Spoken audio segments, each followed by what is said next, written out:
Hello, everyone, and welcome to today's webinar. We're very happy that you could join us today. Um, Our presentation for today is titled Overview of FamilySearch.org and will be presented by Julia Anderson. Before we get started, we do have a couple of housekeeping items that we need to address.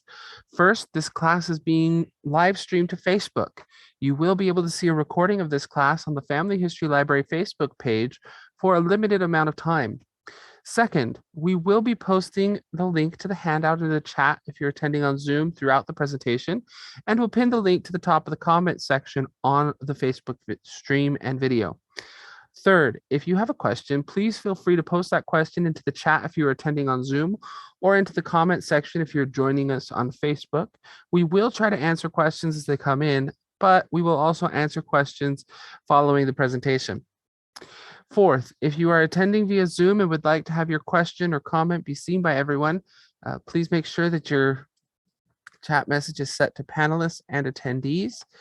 Fifth, we currently have the live transcript feature available on the Zoom. If you would like to stop seeing these subtitles, click the live transcript button at the bottom of the screen and select Hide Subtitles. And finally, if you would like to attend more of our webinars, or you can learn more by searching Family History Library webinars or visiting the Family History Library Facebook page and checking out the events you see there. Again, we are appreciative of your attendance and now turn the time over to Julia Anderson. Thank you, Brandon. Welcome. Today's presentation will be a brief overview of FamilySearch.org. And if there's something that we cover today that you want to learn more about, check out our classes and webinars because there's a high probability that we'll have a class on that subject at a later time. So let's get started. The objectives of our class are to review the FamilySearch.org basics, to explain how to update, improve, and add to your pedigree and family tree, and finally, to show resources in FamilySearch.org that will help you find answers to all of your research questions.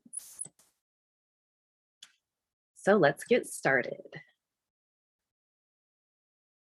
The family tree is the world's largest online family tree and is home to information for about 1.2 billion ancestors. So the first thing that you're going to need to do is to create a free account. We're going to begin this process by selecting the blue button in the left center of the screen.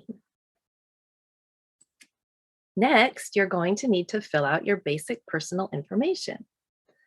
There is a question at the bottom that asks if you are a member of the Church of Jesus Christ of Latter-day Saints. As Family Search is sponsored by the church, when members sign up, their information can include church ordinance information. You do not need to be a member of the church to create an account, however. Next, you will be prompted to create a username and password. Once you have filled out the required information, select Create Account. Family Search will then send you a confirmation email. You will need to open the email and click on the link to verify it. Once you are logged into your new account, you will see this page. It has a link on the left to schedule an online consultation. Then on the right, there is a list of recommended tasks. If you select the Start button under Getting Started with Family History, it will take you to this next page. From here, you can get step-by-step help with your research, watch instructional videos, and read helpful articles. If you select the blue button in the red box at the top of the page, you can start building your tree. We will talk about that more in a few minutes. Next, we're going to cover navigating the FamilySearch.org website. If you start on the home page, you will see a menu along the top. There are 5 selections: Family Tree, Search, Memories, Indexing, and Activities. Let's look at these for a minute. When you select any one of these, you will get a drop-down menu. First is the family tree. This tab has 6 options: Overview, Tree, Person, Find, Following, and My Contributions. Next is the Search tab. From here, you can search historical records, newly acquired images, the family tree, compiled genealogies, the catalog, books, and the research wiki. The third tab is Memories. From here, you can see an overview, look at your gallery, see individual people, and find memories for your ancestors. The Indexing tab allows you to get an overview of indexing, learn about indexing on the web, find a project, and get help in our Help Center. The last tab is for activities. These are fun things you can do with your family to get to know more about your heritage. Family Search has many help features. If you click on this little question mark in the upper right-hand corner, it will bring up a help screen. From here, you can search for a specific question, contact Family Search, ask questions in the community, and find resources for helping other people. You can also find family history centers near you. So to do that, select Contact Us. Then you can type in a location in this box, and this will bring up both the Family Search Centers and affiliate libraries with information about their exact location, what hours they're open, and what information is available there.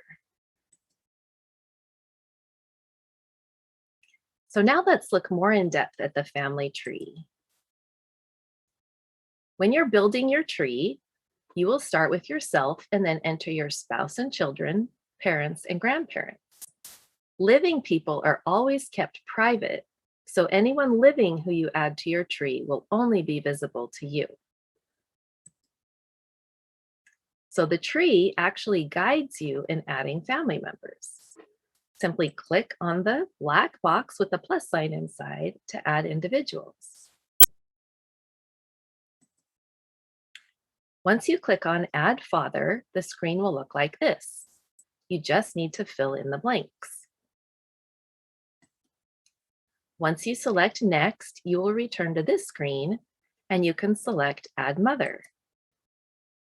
Continue with this process to add as many family members as you like.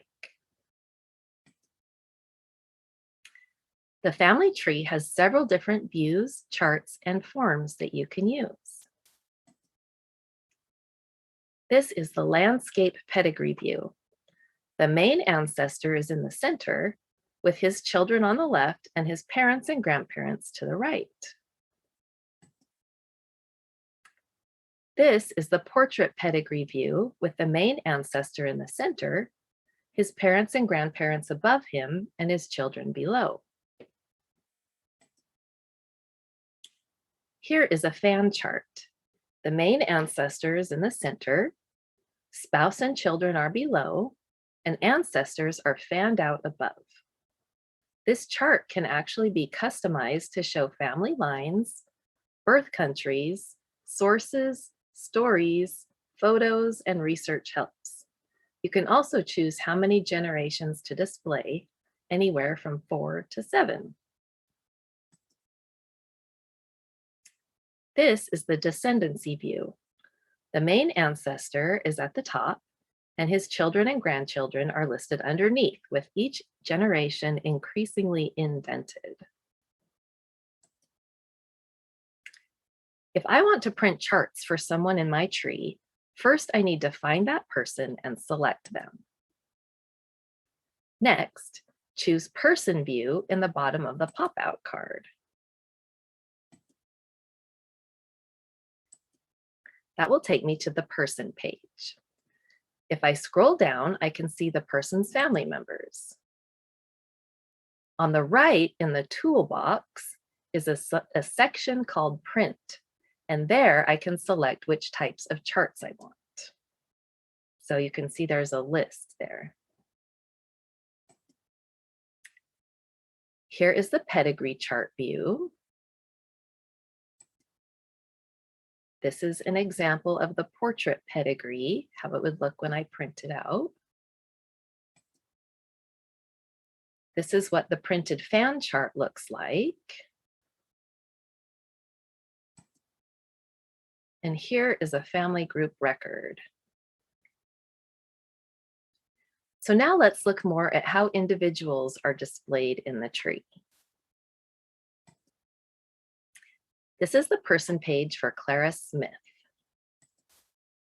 It defaults to her details page, and this is where you can see vital information about her.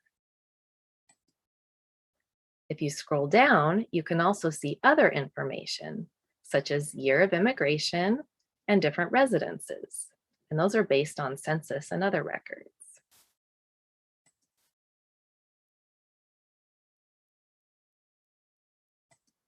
At the top, there's a toggle switch for detail view. If you select that, the page displays even more details about the person. So navigating the tree isn't too difficult once you understand these few key points. If I scroll down farther on the person page, I can see the person's family members. They are displayed both as a parent with children on the left, and then as a child with parents on the right. If we go back to the top of the person page, we can select timeline. This brings up a customized timeline of your ancestor's life, and you can display a map that pinpoints where each event happened. You can select Show at the top, and this will allow you to customize the timeline to show only the events that you are especially interested in. So this is what the events are that you can choose.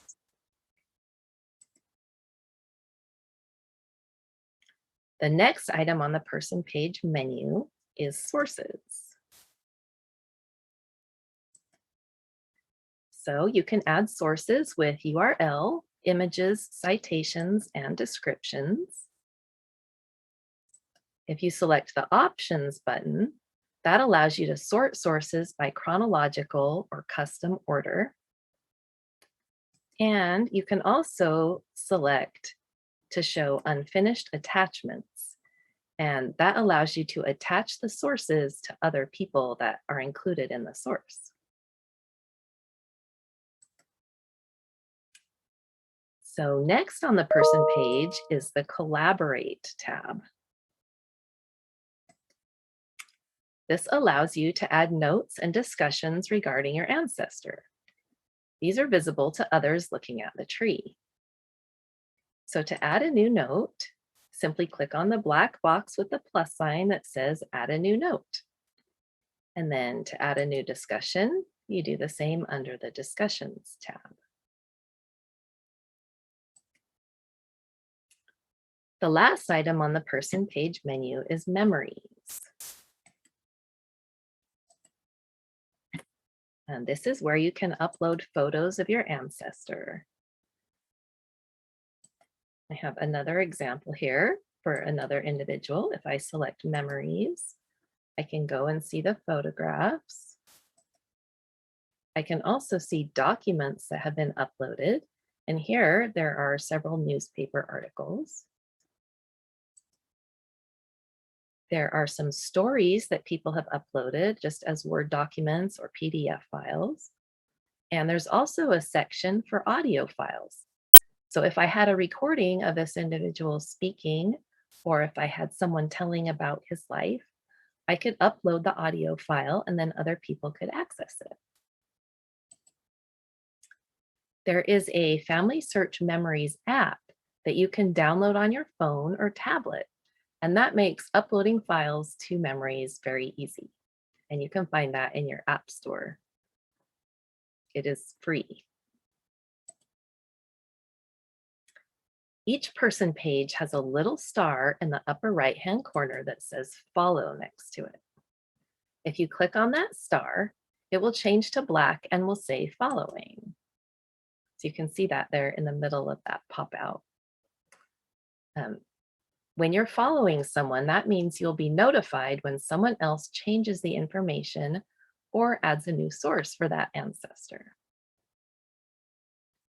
The other selections let you view the tree with the person as the primary position, or you can view your personal relationship to that individual.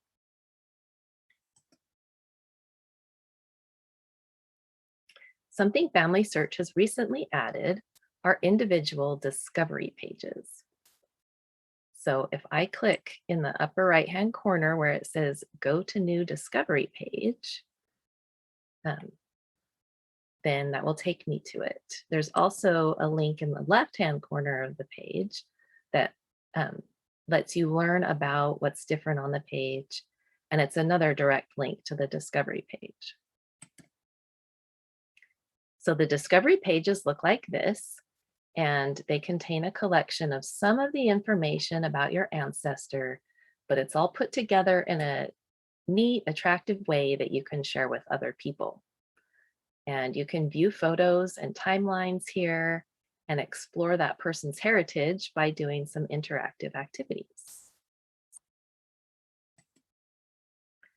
So now let's take a closer look at navigating the tree. When you select the arrow for the ancestors line that you want to expand, it will bring up 2 additional generations if they are in the tree. Then to collapse the tree, simply click on the arrow pointing to the left.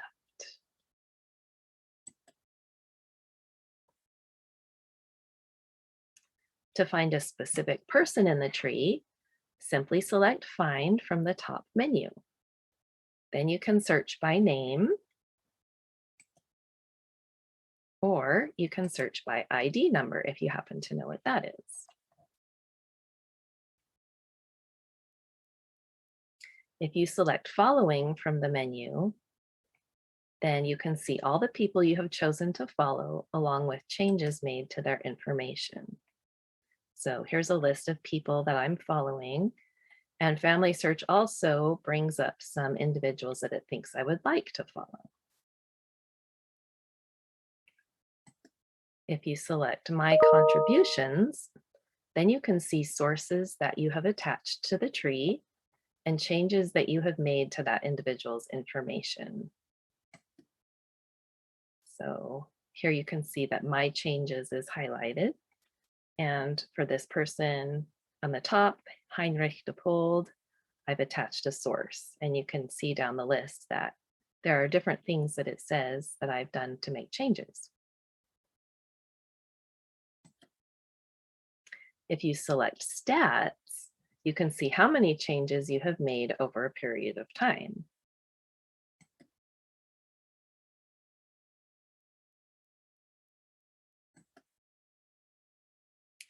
One nice thing about the family tree is that it is coordinated with index records to bring up research hints. And these are records that the computers match to the information about your ancestors.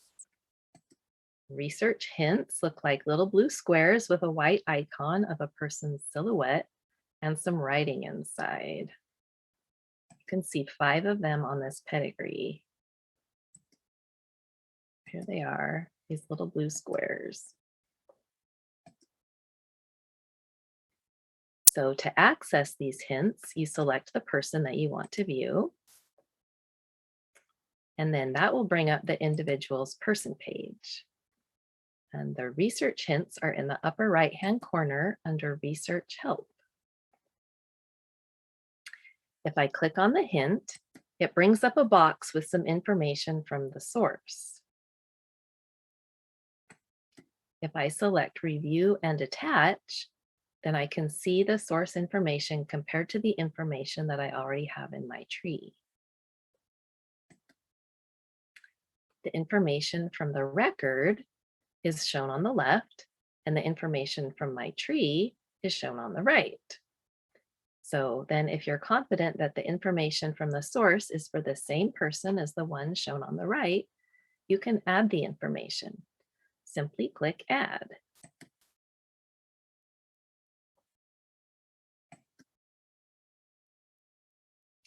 Now you can see that the source information has moved over to the right and is now included with the tree information. So next I want to click Attach, and that will connect the source to the person on my tree.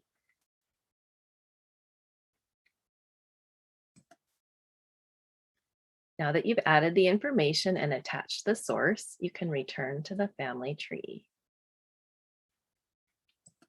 There's this button here on the bottom left. One thing to note is that the family tree is a collaborative effort. That means anyone can add to, change, or delete information about deceased individuals in the tree. So it's always a good idea to keep your own records so that if something gets changed that shouldn't be changed, you will know how to fix it later. Next, we're going to learn more about searching for information.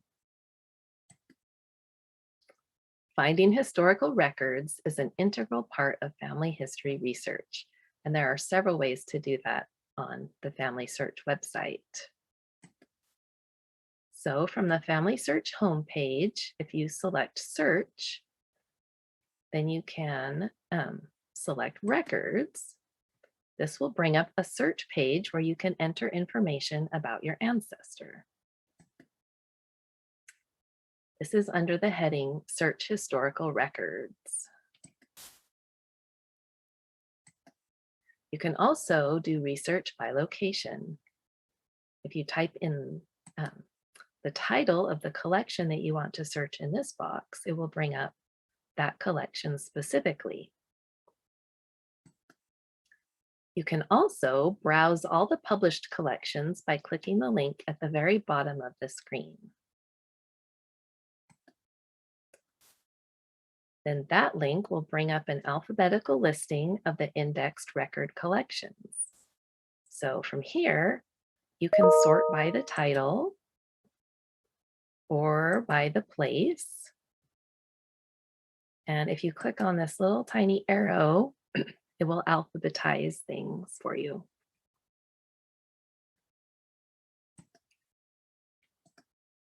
Here you can see how many records each collection contains and when they were last updated. So some collections are in the process of getting more and more records added, and so it's a good idea to keep checking back. So here's an example of searching the New York State Census from 1905. So here I could enter in my deceased ancestors' information, or if I wanted to, I could browse through the images, much like as if I was at the library looking at a microfilm. So to browse the collection, I would just select the county I want from the list.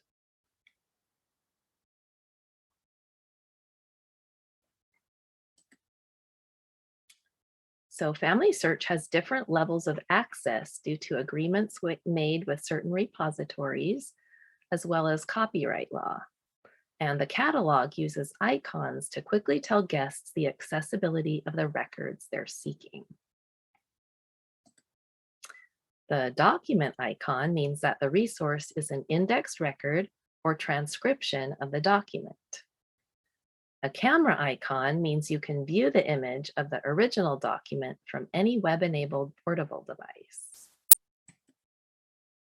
If you see a camera with a key icon, that means that access to the image is restricted and may only be seen at a family history center or sometimes at an affiliate library. If you look at the icons, though, it will quickly tell you what kind of access you'll have.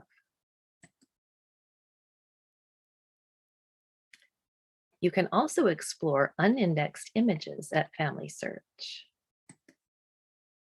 If you click on Search and then Images, then that will allow you to come to this search page. And then you can type in the place that you're researching. This form searches image groups instead of names. So while it may seem ideal to search for a person's name, many images have not been made searchable through indexing. So here you can search a basic place, date, and record type for the groups of all historical images, whether or not they have been indexed. So the search results are grouped in image sets that are based on the original book, folder, or film reel that they were received in.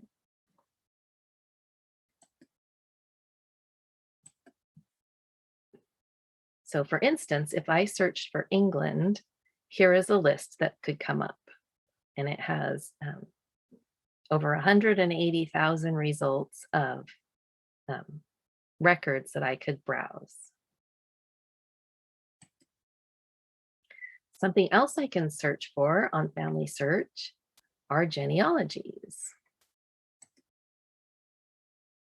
So genealogies are from the Guild of One-Name Studies and include a collection of lineage-linked sourced genealogies.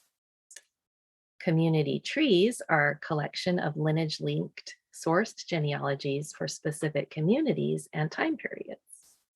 These are merged from compiled and original source records to identify the community genealogy.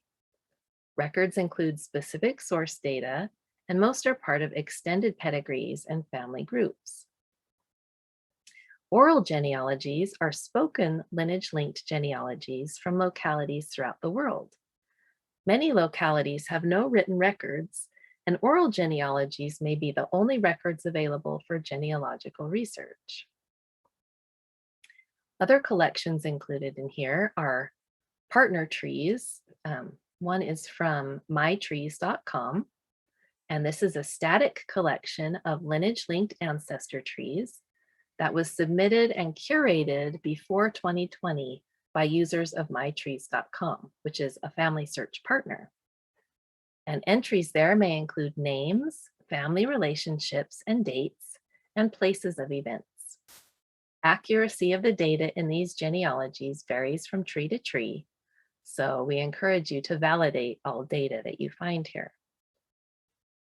Another partner tree that's on here is RootsFinder, and this is a growing collection of lineage-linked ancestor trees that were submitted, curated, and expanded by users of RootsFinder, which is another family search partner. Entries may include names, family relationships, and dates and places of events. Accuracy of the data in these genealogies also varies from tree to tree, and so you need to validate it as well. Another partner tree we have information from is American Ancestors, and these entries may include names, family relationships, and dates and places of events. It also includes Pedigree Resource File, which is a growing collection of genealogies submitted by hundreds of millions, or submitted by users of hundreds of millions of their ancestors. And it includes names, family relationships, and dates and places of events. No corrections or merges are made. This genealogies collection also includes information from the ancestral file, which is a static collection of genealogies that were submitted by users before 2003 and includes about 40 million ancestors. And these entries include names, family relationships, and dates and places of events. Submissions in this collection were merged to eliminate duplication. The genealogies collection also includes the International Genealogical Index, or IGI, which has information for over 430 million ancestors contributed by members of the Church of Jesus Christ of Latter-day Saints. Each record contains only one event, and that includes birth, baptism or christening, marriage, or death. You can also upload your own family tree to Family Search genealogies. And you can contribute your research by making your family tree available to help other researchers. Your submissions remain in your control, preserved indefinitely. And so these are not part of the one tree that people can change or manipulate. This just stays by itself how you uploaded it.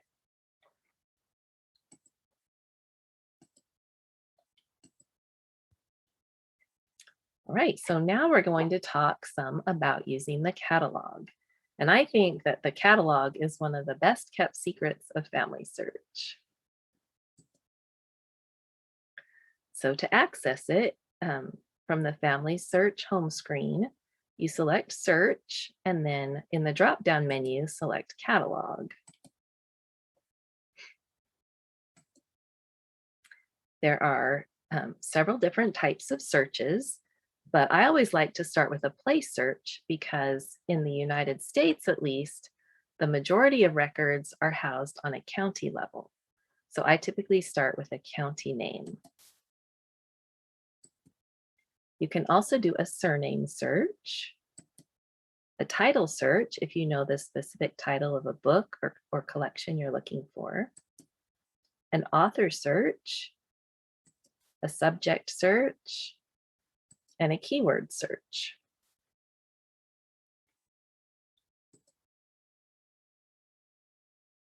This is where you would type in the place that you're searching for or the information that you want to find.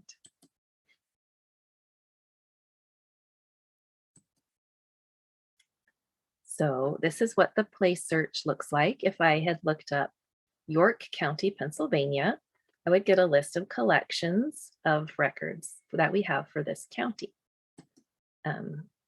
You can see here there's a notes section at the top that tells when the county was created and what it was formed from. So it says that it was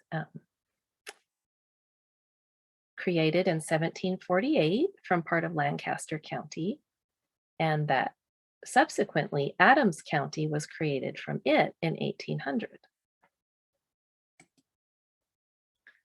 So here you can see a list of the collections for this place. And if I were interested in places within York County, I could select this link and it would tell me the names of towns and cities in that county. Over here on the left, I can sort my search. Instead of looking for all the records for that county, I could look just for the ones that are available online. So after I select online, then I would need to hit the blue update button, and then that would give me just the collections that are available that I could search on my computer. So to access the materials, if I want to look at a particular collection, then I would click on the little arrow next to it, and it would open up all of the different titles of collections for that particular topic. So in this instance, I have selected court records. And you can see in parentheses, there's a little 10. That means there are 10 different collections of court records for this county. And they're all listed here below.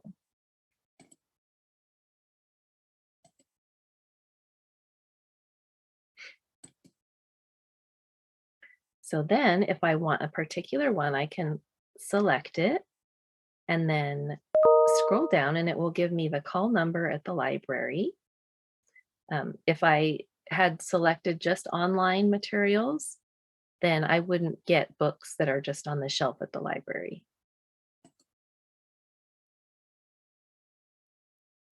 If I wanted to look for this particular record, which is the court dockets, then I would select it. And then here you can see that there are little camera icons, which means that I can view that online. So I can read through all of these record collections from a computer, and I wouldn't need to go look at a microfilm. So there's some specific search strategies that can help you when you're looking in the catalog. And these include using the keyword search, searching under another jurisdiction or neighboring jurisdictions. So for instance, let's say I was looking for records that might be held in a particular county. and I didn't find what I was looking for there. I would also want to look under the state name for state records, as well as the town or city name to see if there were city records. I would also want to look for variations of the family name under the surname search. When you're doing research and you come across different spellings or variations of a name that you're looking for, jot those down so that you can add those to your searches, because that can help you find many more records. You also want to try a variety of searches. If you don't find what you're looking for with a place search, um, broaden your search and add in those keywords or subjects or surnames that you're researching. And then finally, remember to check back often, because Family Search is continuously adding more records and making more records available online. So the more you check back, the more chance you'll have of finding new records. Another resource that we have on FamilySearch.org are books, and these are digitized books. And this is part of the Family Search Digital Library, which partners with different institutions such as the Allen County Public Library, the Arizona State Library, Birmingham Public Library, BYU Family History Library, Houston Public Library, Dallas Public Library, and many others. And as these libraries and affiliate places digitize their book collections, they become available for guests of Family Search to search online.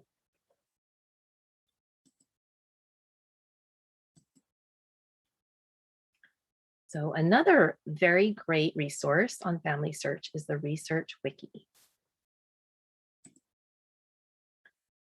The wiki contains nearly 96,000 articles, and more are added every week.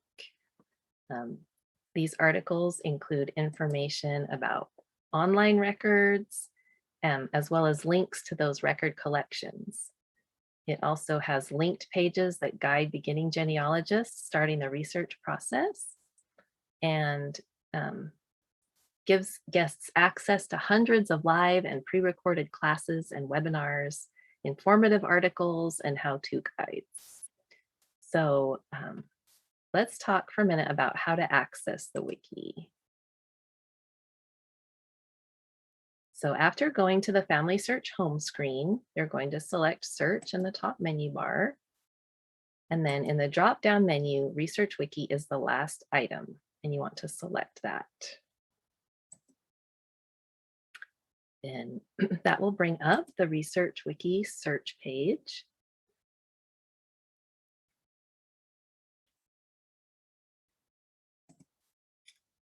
And when you are searching the wiki, there are two search bars. One's in the upper right-hand corner, and the other one's sort of in the top center. You can use either one. And here you can search by title, topic, keyword, and place. For title, it would be the exact title of the page you're looking for. So for instance, you might want to type in California Vital Records, or you could also type in a general category of records, tools, or methods. So for instance, you could type in immigration. A keyword is any word that is connected to what you're looking for. And an example of a keyword would be pension. So a place search would be for a specific location, such as Houston, Harris County, Texas. So here's the search bars where you can type in the information. Oh, and I mentioned that you can search by all these different things: place, topic. Note that when you're searching the Research Wiki, you're not going to put in your ancestor's name. This isn't a place to search for individuals, but rather for information. It's kind of like Wikipedia, only it includes information about doing your genealogy research or about specific places that you want to research. If you want to see a list of all the articles that are on the Research Wiki, you can click up at the top If you click on the blue numbers, it will go to the articles. And that number is always changing. For general search tips, click here next to the search bar. For a list of all the localities you can find, click on the blue bar in the center where it says list of all localities. If you want to narrow down your search by a certain region, you can click on the name of a continent. And then for guided research help, you can select Jumpstart Your Research, which is here on the right-hand side. Other helpful information on the wiki can be found on this left-hand menu.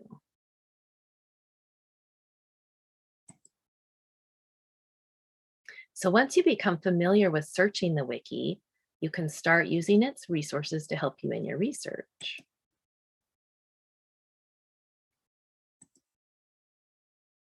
Guided research is a tool that helps you focus your search to the best record collections for your specific goal. So once you select guided research, you'll need to narrow your search to a specific locality. You can choose from this list of available countries. So for example, I'm going to select United States. This will bring up a map of the United States and a list of all the states. So I can select a state by using either the list or the map. I'm going to select Texas for this example. Next, you need to select what type of information you're looking for, birth, marriage, or death. And I'm going to select marriage. So then the wiki will lead me to record collections that could help with my research goal. All the blue text is hyperlinked to records or indexes. So let's go back to the wiki search page and I'll show you how to do a basic place search. I'm going to search for Rusk County, Texas genealogy. Most of the records I use as a genealogist, I mentioned before, are located at the county level. So this is always a good place to start. So here is the Rusk County, Texas genealogy page. Up here at the top, there is a blue box that links to online records for the state of Texas. These records are listed by category and include records on family search as well as in other locations. Some of those locations are sites that you have to pay for, and it will have a little dollar sign by it if that's the case. A table of contents on the left side quickly tells me what information I can find on the wiki page. And a map on the far right shows me where Texas lies within the United States and where Rusk County lies within the state of Texas. If I scroll down a little more, I can see the contact information for the county courthouse. And there's also a table that shows when the county began keeping certain types of records. I use this tool all the time to ensure that I am not searching for records that don't exist. Below the county records information, it usually gives a little history of the county, as well as if and when there was any record loss. This is very helpful because if you know a certain record set burned, you will not spend valuable research time looking for it.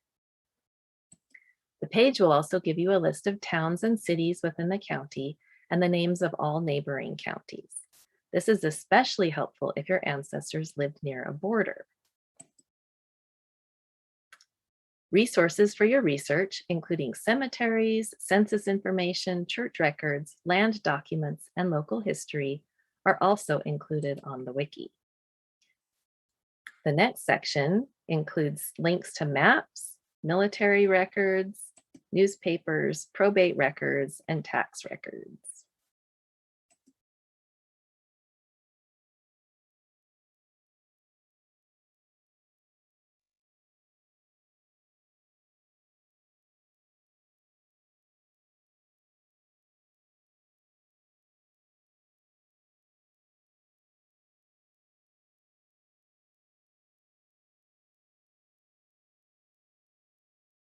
On the page, you'll find a list of websites and references, including links to major migration routes through the state and major record repositories.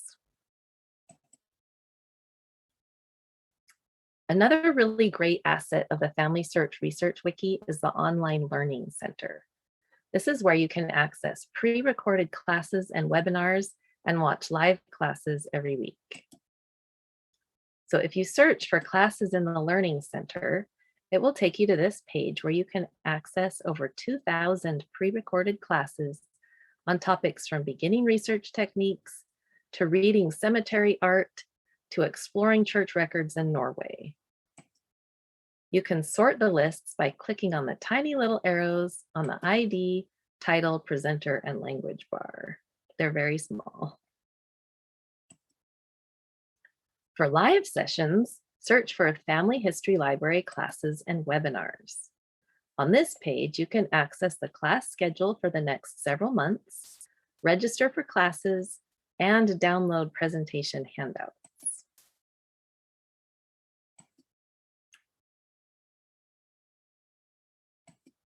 So there's the links.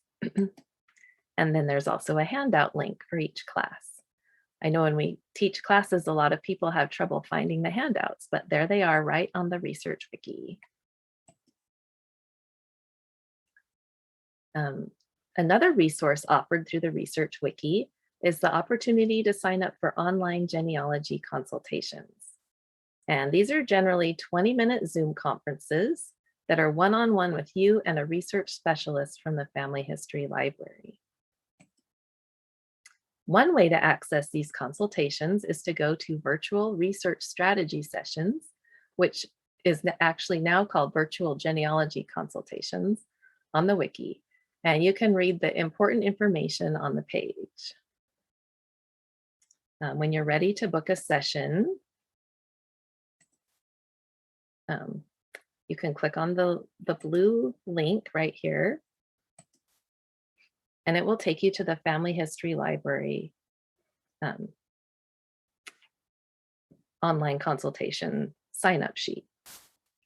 So it looks like this page, Virtual Genealogy Consultations. You can click on the link to learn more, or you can just sign up for a consultation. So here it says you can schedule a consultation at the bottom there. You can get some questions answered on our FAQ page. And you can also schedule a consultation right from there. So when you're scheduling a session, you need to first select an area of research. So for this example, I'm selecting United States and Canada. And then I need to select what genealogy consultation type I want. Then I'm going to pick a date and time for my consultation. And then I'll get an email with a Zoom link that I will access when it's time for my consultation.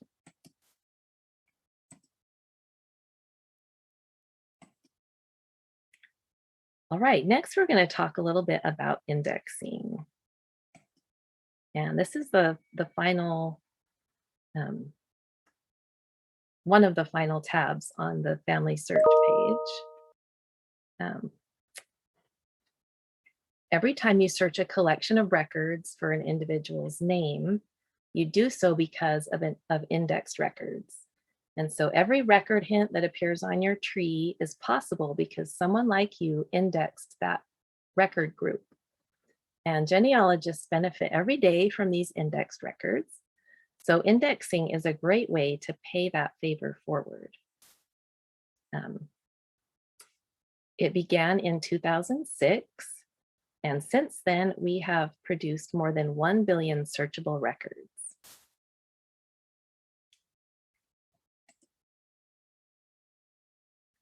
So there are instructions on how to get started on the website and ways for you to get help. So there's a section on web indexing that will help you get started if you just follow the links. You can also see how much progress you've made by indexing yourself. It will give you a graph of the different batches that you've worked on. And you can also find a project to index. So if you want to index something from a specific country, then you can click on the map and you can see the current projects that we're working on.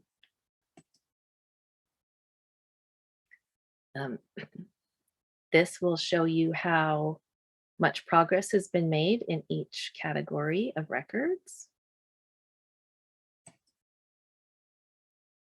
And there is help available if you get stuck. So to do that, there's an indexing help tab, and you can take a guided tour on indexing or read articles. You could get help with handwriting, or you can even ask the Family Search community for advice.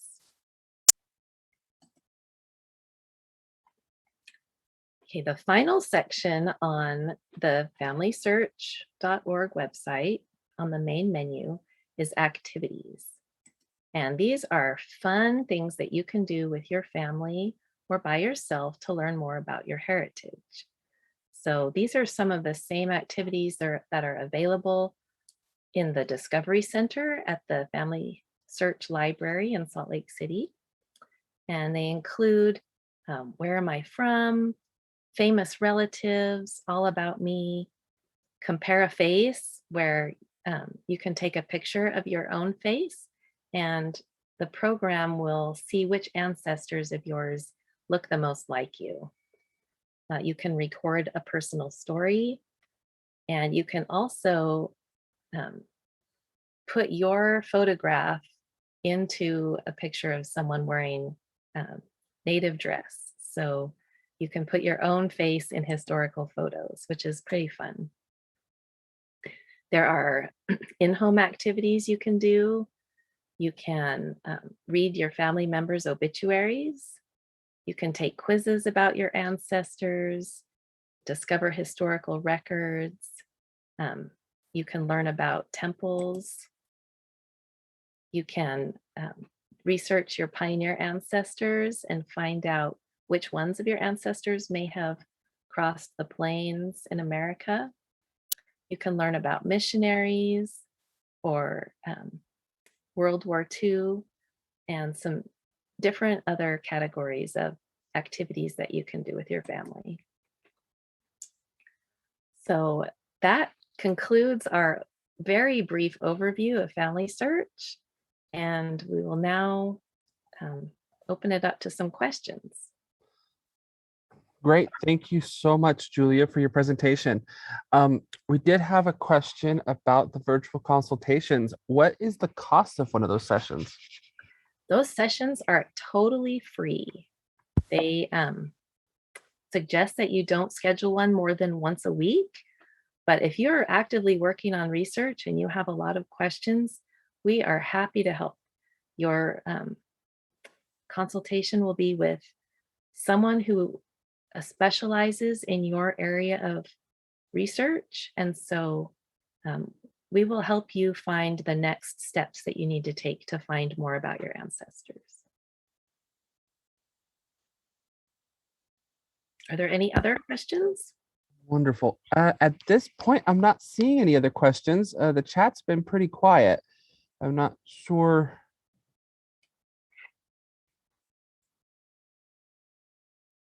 Maybe they're so overwhelmed with what's on Family Search that there's no questions.